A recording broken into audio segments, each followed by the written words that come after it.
Vous êtes sûr Jésus sur ta vie? Tu sens vraiment qu'elle a mes enfants, je ne sais pas, je ne vois pas l'avenir de mes enfants. Je ne sais pas comment ça va finir cette histoire. Est-ce qu'il y a des gens qui ont vécu des choses comme ça? Ça veut dire que tu sens vraiment que là, c'est la mort maintenant qui t'attend. Mais David dit, quand je... Est-ce qu'il a dit quand nous marchons? L'épreuve, on traverse seul. Même si on est marié et qu'on vit l'épreuve ensemble dans les couples, mais on va le traverser. On va traverser les épreuves seul. L'homme doit être capable de traverser ces épreuves sans être blessé. I'm talking to somebody. La femme doit être capable de traverser ces épreuves sans être blessée. Je connais beaucoup de gens qui ont traversé les épreuves, les chrétiens, mais qui sont sortis de là remplis de blessures. L'église ne m'a pas aidé. Les frères ne m'ont pas aidé. Mes amis ne m'ont pas aidé. Mon père biologique ne m'a pas aidé. Il ne fallait pas qu'on t'aide. Il ne fallait pas qu'on t'aide. Ce n'était pas des moments pour que tu sois aidé. C'était des moments pour que tu regardes à Dieu. L'église doit être bien enseignée. Pendant l'épreuve, ce ne sont pas des moments où tu dois être aidé. Sinon, Joseph allait dire, les chansons est mauvais. Je l'ai aidé en prison, il m'a oublié. Pendant l'épreuve, il faut que les hommes t'oublient. Dis à un autre, pendant l'épreuve, on doit t'oublier. Non, il y a des gens qui ne le font pas, dis-le. Pendant l'épreuve, on doit t'oublier. Il faut lire la Bible. Si tu ne lis pas la Bible, tu vas commencer à revendiquer des choses comme un fils du diable. Il y a des choses que les fils de Dieu ne revendiquent pas parce qu'ils connaissent la volonté de leur père. Pendant l'épreuve, on ne cherche pas les chansons. Et quand même on sort de la prison, on ne dit pas les chansons. Toi, tu m'avais oublié. Non! Joseph savait que c'était son feu. Il devait traverser son feu sans blessure. Je dis à une âme, traverse ton feu sans blessure. Que personne ne te blesse pendant l'épreuve. Celui qui veut t'aider t'aide. Celui qui ne t'aide pas, c'est normal. Que quelqu'un dise c'est normal. Non, que quelqu'un maintenant crie c'est normal. C'est très normal. Parce que tu dois traverser. David n'a pas dit dans la vallée nous traversons. Il a dit je traverse. Quand je traverse. Il dit je ne crains aucun mal. Écoute, quand tu traverses l'épreuve, quand tu traverses la vallée de l'ombre de la mort, ne loue pas de taxi, traverse. Ce sont les fils de là, il y en a qui ont compris ça. Toi, tu n'es pas fils de la maison, je vais maintenant t'expliquer. Parce que les fils savent comment je parle. Ne loue pas le taxi quand tu traverses la vallée. Traverse. Comme David a dit, traverse à pied. C'est-à-dire quand tu vis l'épreuve, arrête de chercher à sortir de ton épreuve et à créer des faux repos. Non, on ne va pas s'abonner à supporter un autre et moi je pense qu'il faut que je change de système, il faut que je change d'église. Ce n'est pas une question d'église. On ne loue pas de taxi pendant la traversée de l'homme. Ne loue pas de taxi. Ne cherche pas des faux repos. Parce que de toutes les manières, même si tu loues de taxi, c'est-à-dire tu cherches des faux repos, Dieu va t'arrêter quelque part. Et il va finir par te ramener dans la vallée. Parce que Dieu n'élève personne qui ne soit traversé, qui ne soit traversé. Tu dois être capable de traverser le feu avant l'élévation.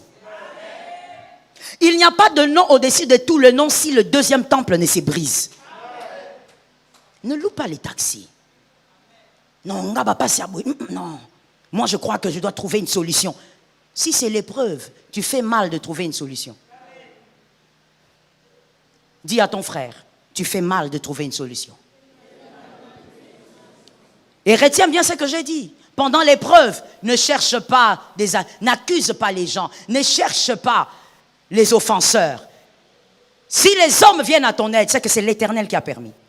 Mais s'ils ne viennent pas, je dis c'est normal. Pendant l'épreuve, Dieu ne t'éprouve pas pour qu'on vienne t'aider, qu'on vienne te mettre au dos. Non, lui-même te laisse comme ça. Tu dois être taillé. Il doit te peser, te mesurer. Dieu ne donne pas la gloire à une personne qui n'a pas pesé. You know why? Tu sais pourquoi? Parce que toute gloire que Dieu donne à un homme, il la pèse. Dieu pèse la gloire qu'il doit donner à l'homme. Et donc, le porteur aussi doit être pesé. Si tu n'es pas pesé, tu n'auras pas. Je dis à une âme, par la grâce de Dieu, qu'on t'enseigne correctement. La gloire ne vient pas par imposition des mains. La gloire ne vient pas parce que j'enlève ma veste et je te donne manteau. Non. La gloire, elle vient parce que tu es passé par quelque chose et tu as vaincu. Est-ce que quelqu'un m'entend?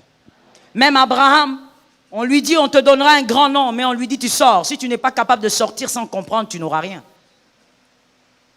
Voici ce que l'épreuve fait malheureusement dans certaines vies. Bon, il y a 3 options. La première, l'épreuve déforme certaines personnes, crée une déformation.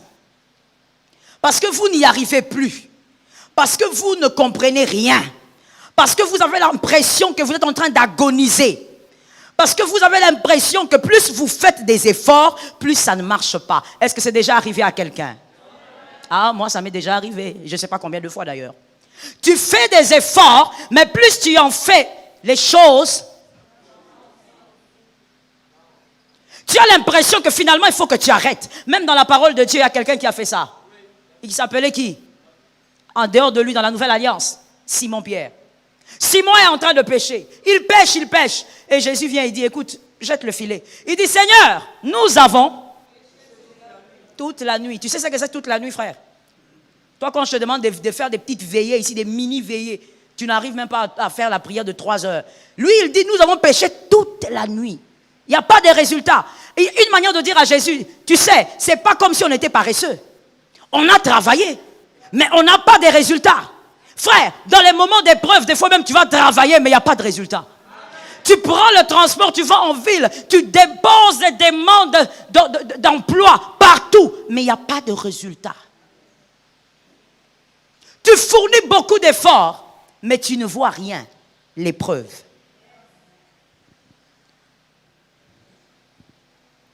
Et des fois, il y a des gens qui se déforment à cause de ça. Ils disent, mais où est Dieu finalement? Qu'est-ce qui se passe? Qu'est-ce que Dieu veut?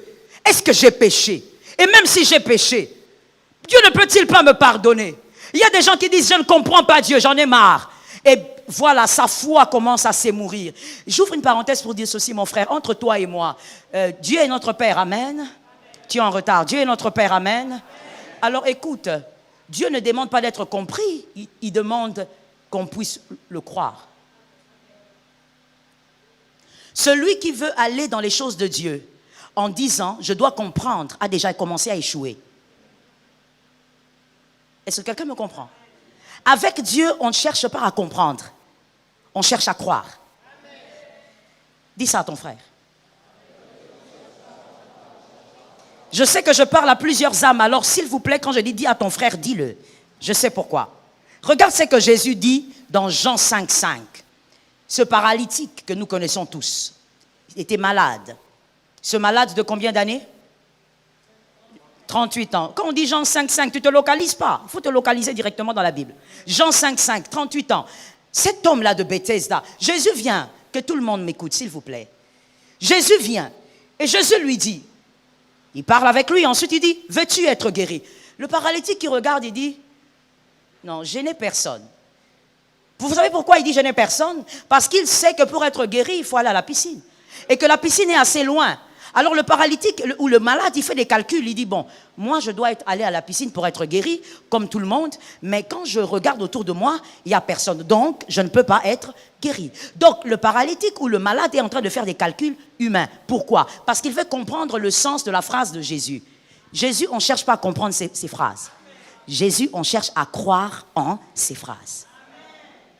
C'est comme ça que Jésus, quand il regarde, il dit, bon, ça ne sert à rien que j'explique à ce gars. Parce qu'il ne va rien comprendre. Il cherche à comprendre ce qu'on ne peut pas comprendre. Lève-toi et marche.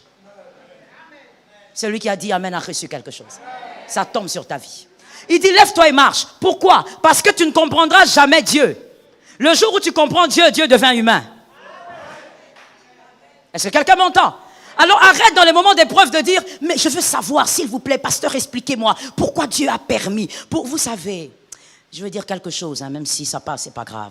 Lorsque moi j'ai perdu ma petite sœur, Je me posais, parce que je n'étais pas à Kinshasa, je me posais beaucoup de questions. Je me suis dit, Dieu, pourquoi tu m'as fait ça? Comment tu peux me... Tu sais, mon frère, moi j'ai déjà perdu une mère. Dieu a permis, et je dis gloire à Dieu pour ça. J'ai déjà perdu une sœur. Donc je peux moi te dire, entre perdre un parent et un frère, quelle est la plus grande douleur? Un frère. Quand tu perds ton frère, c'est comme si on t'a arraché une partie de ta chair. C'est comme si à l'intérieur de toi, il y a quelqu'un qui était en train de sortir les organes de ton corps. C'est une douleur que je ne peux pas expliquer. Quand j'ai perdu ma soeur, j'ai dit, Seigneur, pourquoi? Pourquoi tu m'as fait ça? Pourquoi tu t'es pas arrangé, organisé? N'es-tu pas le Dieu de la résurrection? Pourquoi tu ne t'es pas organisé? Pendant que moi je priais ici, pourquoi tu ne m'as même pas signalé? Pourquoi tu n'as pas créé quelque chose? Peu importe comment c'est arrivé, toi tu es le maître des temps et des circonstances. Et à un moment donné, bien aimé, c'était pas direct. C'était après plusieurs mois de douleur. Voilà pourquoi je te dis, toi ne sors pas de l'épreuve avec des blessures. Pendant plusieurs mois de douleur, finalement un jour Jésus me dit, est-ce que tu crois que tu es ma fille pour me comprendre ou pour me croire? Et la réponse est claire. Je suis fille de Dieu pour croire en Dieu et non pas pour le comprendre. Parce que de toute manière, même s'il prenait un gros tableau ici et commençait à m'expliquer les brèches de ma vie, à un moment donné, ça va bloquer. Pourquoi? Parce que dans ma vie ou dans ta vie, à un moment donné, il te dira des choses comme à ce malade. La piscine est loin, il n'y a personne pour t'aider, mais il te dira, tu veux être guéri? C'est-à-dire, Seigneur, je n'ai pas les moyens pour être guéri. Il te regardera, il te dira, est-ce que tu veux être millionnaire? Mais Seigneur, je n'ai pas étudié. Je n'ai pas les moyens. Je ne sais même pas comment faire de l'économie. Je ne sais même pas quoi faire pour être millionnaire. Mais lui te demande, veux-tu être millionnaire? C'est-à-dire qu'il aura toujours des phrases qui dépasseront ta compréhension. Dans l'épreuve, on ne cherche pas à comprendre Dieu. On croit en Dieu. Parce que tout ce qu'il te dira sera au-delà de ton intelligence. Et donc, dans la foi chrétienne, dans l'épreuve, cherche à croire. Même si tu ne comprends pas, crois. Et avance. Dis à ton frère, je dois simplement croire. Jean 3, 36, Christ dit, celui qui croit au Fils a la vie éternelle. Il ne dit pas celui qui comprend. Il dit celui qui croit. Mon frère, dans l'épreuve, il y a beaucoup de choses que tu ne comprendras jamais. Pourquoi moi? Pourquoi ça n'arrive qu'à moi? Pourquoi dans cette famille on est nombreux? Mais pourquoi c'est toujours moi qui dois vivre ça? Quand les autres ont des problèmes, moi je suis là pour eux. Pourquoi eux ne sont jamais là pour moi? Ce sont des questions sans réponse. C'est ton feu. Est-ce que quelqu'un m'entend? Ton feu, pourquoi? Parce qu'en sortant de ce feu, en réalité le projet de Dieu est que tu sois plus solide. Plus solide pour transporter la seconde gloire. J'ai pitié de celui qui n'a pas entendu. Tu transporteras la seconde gloire, mais tu dois être plus solide qu'aujourd'hui. Est-ce que quelqu'un m'entend? Il y a des gens pour qui des fois je prie, le Seigneur me dit, est-ce que tu sais ce que tu demandes? Je dis, Seigneur, je sais ce que je demande. Je prie pour que tu bénisses tel, pour que tu bénisses celui-là. Il me dit, est-ce que tu sais ce que tu demandes? Est-ce que tu sais que si je bénis cette personne-là, elle va quitter l'église? Est-ce que tu sais que si je bénis cette personne-là, elle va abandonner la foi? Est-ce que tu sais que cette personne n'est pas prête pour la gloire? Mais Seigneur, mais moi je vois que la personne est prête. Toi tu vois. Mais lui il sonde. Est-ce que quelqu'un m'entend? Dieu sonde ce que vous ne voyez pas. Quand tu dis Seigneur, pourquoi tu ne me donnes pas telle chose? La réponse est simple. Tu n'es pas assez solide. Solidifie-toi dans l'épreuve. Oh, ça tombe sur toi au nom de Jésus. En voulant comprendre les calculs de Dieu, Sarah a créé Ismaël. Arrête de chercher à comprendre. Arrête de te poser des questions comment, pourquoi. Tu vas créer Ismaël. Ismaël est devenu un grand problème jusqu'à aujourd'hui, mon frère. On n'a pas la paix. Même nous qui sommes ici en Afrique, loin comme ça, on n'a pas la paix. Problème sur problème. Le président Macron est devenu rouge. Pourquoi? Ils sont là. Ce qu'ils ont fait. Nous, chez nous, au Congo, on appelle ça Yaminene. Ils ont ciblé seulement quoi, la cathédrale. Donc des problèmes. Pourquoi? Parce que Sarah a regardé, elle a dit non. Dieu a dit qu'on aura un enfant. Moi, à mon âge, je suis une femme.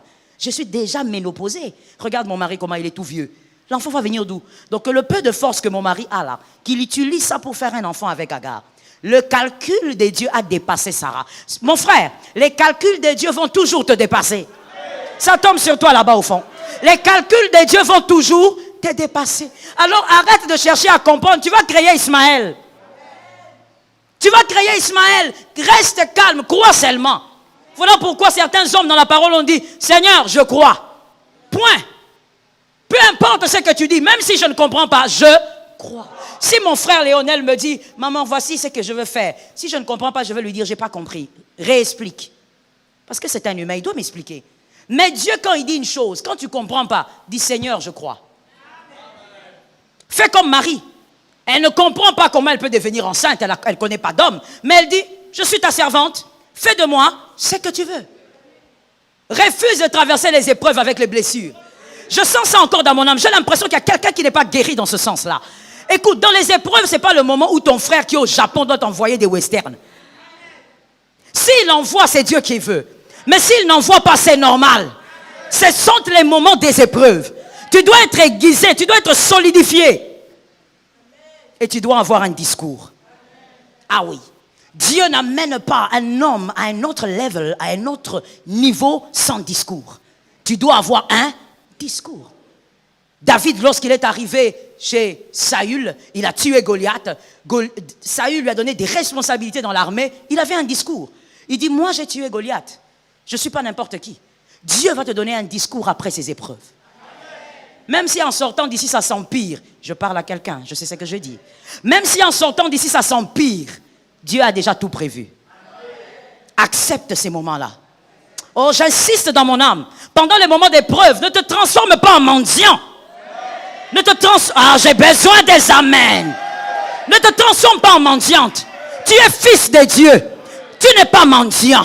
Tu n'es pas mendiante. David a dit, j'ai été jeune et j'ai vieilli. Je n'ai point vu le juste abandonné, ni sa postérité mendiant son pain. Tu ne dois pas mendier ton pain. Tu prends ton téléphone, tu appelles tous les cousins du monde. Est-ce que vous pouvez m'envoyer un 5 $? Est-ce que vous pouvez m'aider? Mes enfants doivent aller à l'école. Il y a un Dieu. Je vais te dire une chose. Même si Dieu permet que tes enfants restent à la maison, dis à Dieu, Seigneur, mes enfants sont à la maison. Mais je compte sur toi. Parce que j'ai un Dieu. Ah, je ne suis pas convaincu que quelqu'un dit, j'ai un Dieu. Arrête de te transformer en mendiante. Regarde comment tu commences à faire insulter le nom de Jésus dans ta famille. Tout le monde cite le nom de ton église maintenant. Tout le monde dit, mais voilà, eux qui vont à l'église, ils sont incapables même de s'acheter du pain. Arrête d'être mendiant. Compte sur Dieu. Ça va mal, tu as faim, enferme-toi dans la chambre. Dis, Seigneur, ça ne va pas. David n'a pas pesé les mots, il a dit, je traverse la vallée de quoi? Je pose la question, est-ce que c'est l'ombre de la souffrance? Est-ce que c'est l'ombre des difficultés? David est allé à l'extrême de la mort. C'est-à-dire, je suis à un point où vraiment je crois que je vais mourir. Mais celui qui avait dit ça, qui avait moins de 20 ans, quand il parlait, c'est le même qui est mort au roi. Ça tombe sur tes enfants au nom de Jésus. Il y a quelqu'un qui a vu quelque chose. Il y a quelqu'un qui a saisi quelque chose. Ça tombe sur ta vie au nom de Jésus. Le même homme qui a dit ça, cet homme est mort dans l'opulence. Il est mort sur le trône. Et à chaque fois que Dieu parlait pour dire, pour reprocher le peuple d'Israël, il disait, à cause de mon serviteur David. Mais le même qui un jour dans sa vie avait vu la mort en face. Oh God, ça peut arriver que tu voies la mort en face. Ça peut arriver que les épreuves soient tellement dures que même si tu racontes ça à quelqu'un, on ne va pas te croire. On te regarde, on dit qui? Toi? Vous savez, c'est compliqué, hein? Je peux parler. C'est compliqué, il y a des gens que Dieu a graciés. C'est-à-dire que même quand elles souffrent ou ils souffrent, il a toujours eu la mine de quelqu'un qui va bien. Il y a des gens qui sont comme ça. Alors nous autres qui sommes comme ça, c'est compliqué. Quand tu dis à quelqu'un que ça ne va pas, il ne te croit pas. Il a l'impression que tu es en train de badiner avec sa souffrance. Alors que toi aussi tu vis des moments difficiles. Tu dis, Seigneur, qu'on dit ça, souffrir. Fais-moi maigrir pour que les hommes constatent que ça ne va pas. Mais Dieu t'a déjà gracié. Que tu ailles bien, que tu ailles mal, tu as bonne mine.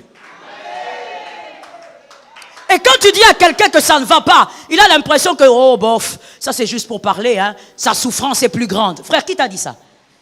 Qui t'a dit que ta souffrance est plus grande? C'est pas parce que les autres ne font pas l'annonce de leur souffrance qu'ils ne souffrent pas. Il faut connaître la vie des enfants de Dieu. Il y a des personnes qui savent qu'elles sont enfants de Dieu, qu'ils sont des enfants de Dieu. Ils n'ont pas besoin de claironner sur leur souffrance, mais ils souffrent. Ils souffrent sérieusement. Et donc, bien aimé, quand Dieu t'a gracié de cette manière, même quand tu dis à quelqu'un ça ne va pas, la personne qui dit, bon, quand tu dis ça ne va pas, c'est que tu manques un $20. C'est-à-dire, si tu manques 20, c'est que tu as 10. Ne deviens pas mendiant à cause de l'épreuve. Refuse d'être déformé par l'épreuve. Est-ce que quelqu'un entend? Refuse ça par l'autorité du nom de Jésus. La deuxième option qui arrive, la deuxième chose qui arrive dans l'épreuve, si vous ne faites pas attention, c'est une destruction, carrément. Vous êtes détruit. Totalement détruit. Vous abandonnez la foi. Parce que la souffrance est trop grande. Comme avec David, vous voyez la mort en face. Tous les jours, vous affrontez la mort et il n'y a personne pour vous aider. Il n'y a personne pour vous réconforter. Alors vous dites non, je n'en peux plus. D'autres encore se laissent détruire simplement par orgueil. Ils se disent non, non, non, j'ai atteint un stade d'humiliation que je ne peux plus accepter. Alors, comme je l'ai dit pour la première option, ils vont chercher un faux repos. Par orgueil, ils disent non, je ne peux pas vivre ça. Même si mes amis apprenaient que moi je vis des choses comme ça, c'est horrible. Alors si c'est ça vraiment être enfant de Dieu, je préfère rentrer dans le monde. Je préfère faire comme mes collègues. Je préfère aller me faire initier dans des loges mystiques au lieu de vivre ça. Ils se font carrément détruire. Pourquoi? Parce que leur orgueil ne supporte pas l'humiliation qu'impose l'épreuve. Ils ne supportent plus la souffrance. Selon Genèse 19, 26, Genèse 19, 26, la femme de Lot s'est transformée en statue de sel parce que pour elle, sa vie était restée en arrière. Quelqu'un a compris ça? Pour elle, sa vie était restée en arrière. Elle se disait, là où je vais, c'est sans espoir. Là où je vais, il n'y a rien du tout. Là où je vais, il n'y a aucune garantie. Et donc, tout son cœur était en arrière, la vie qu'elle avait. Elle s'est dit, toute ma vie est là-bas. Là où je vais, il y a vraiment le chaos. Et donc, elle s'est retournée parce que son cœur était dans le passé. J'ai dit à une âme, tu vas te détruire si à chaque fois, dans l'épreuve, tu penses à la gloire du passé. Tu vas te détruire. Tu vas détruire ta foi. Si à chaque fois tu te dis, ah vraiment, nous avions grandi dans telle position, nous avions grandi de cette manière, est-ce que moi je peux subir ça aujourd'hui? Mon frère, tu vas aller toucher des choses intouchables. Tu vas aller entrer là où les chrétiens ne doivent pas entrer. Ne pense pas à la gloire passée. Ne pense pas aux événements passés. Subis ton épreuve. Nouvelle épreuve pour de nouvelles responsabilités. Refuse de penser. Bien aimé, le passé aliène l'esprit de l'homme. Les pensées du passé aliènent l'esprit de l'homme. Tu vas te poser la question, mais moi vraiment, en telle année, j'avais telle chose. En telle époque, j'avais telle autre chose. Frère, laisse ça derrière toi. Dis à ton âme, c'est le passé. Non, tu n'es pas vraiment dynamique. Hein? Dis à ton frère, c'est le passé. Dis maintenant à ton âme, c'est le passé. Non, moi, quand je me rappelle, en telle époque, vraiment, j'allais au supermarché en voiture. Aujourd'hui, je monte sur la moto. Maman, monte. J'ai dit, maman, monte. Monte sur cette moto-là. À une époque, je crois que moi, j'en ai déjà parlé à mes ouvriers ici. C'est plus le pasteur Arnaud qui aimait me poser ce genre de questions-là. Et à cette occasion, je répondais. À une certaine époque, à l'église, quand je suis revenu avec mon mari, ici, à Kinshasa, au Congo, j'allais à l'église avec une seule robe, pendant 2 mois. Avec une seule robe, chaque dimanche. Le problème avec cette robe, c'est qu'elle était tellement robe. C'est-à-dire quoi? C'est-à-dire qu'il est difficile que tu voies cette robe et l'oublier. Et donc, il est difficile que tu ne te rappelles pas que c'est la robe que j'avais portée.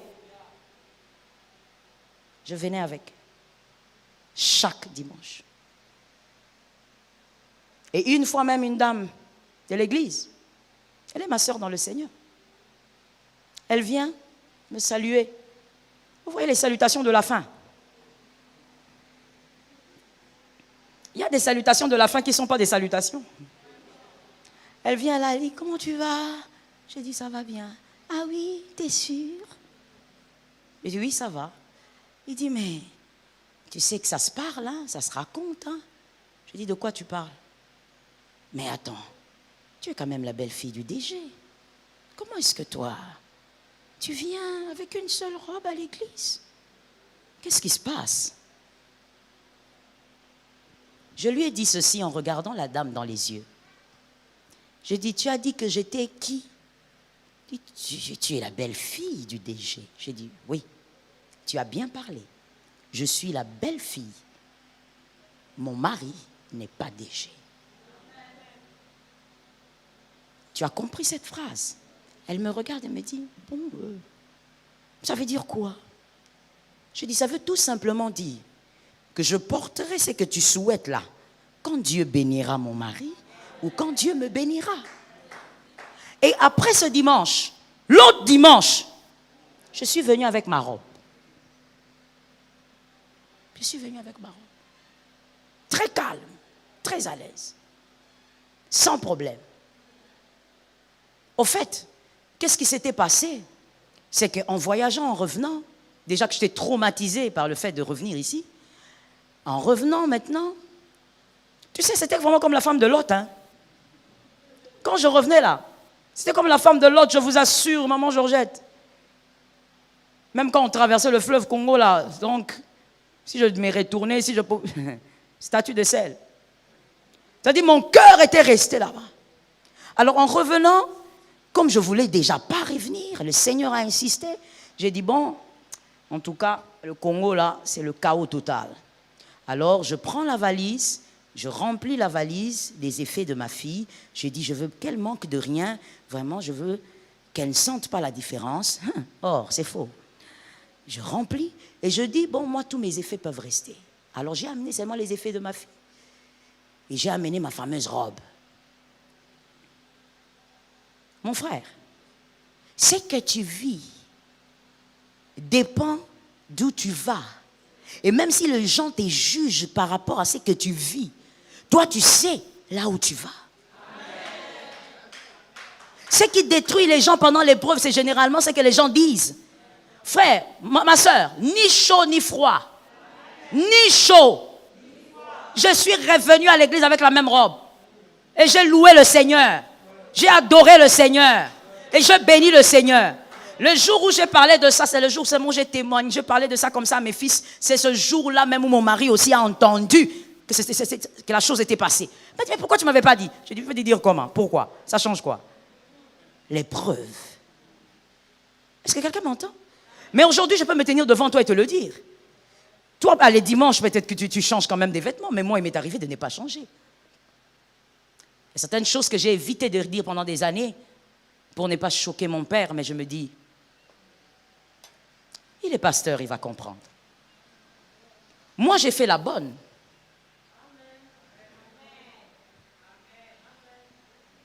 Tu as déjà fait la bonne, toi? Moi, j'ai fait la bonne. Dans la maison d'un couple zimbabwéen. Et j'étais enceinte. Je ne dis pas la nounou. Je torchonnais, je balayais, je préparais. J'étais enceinte de ma fille. Environ, combien? 6, 7? Vous Vous êtes sûr? Jésus sur ta vie?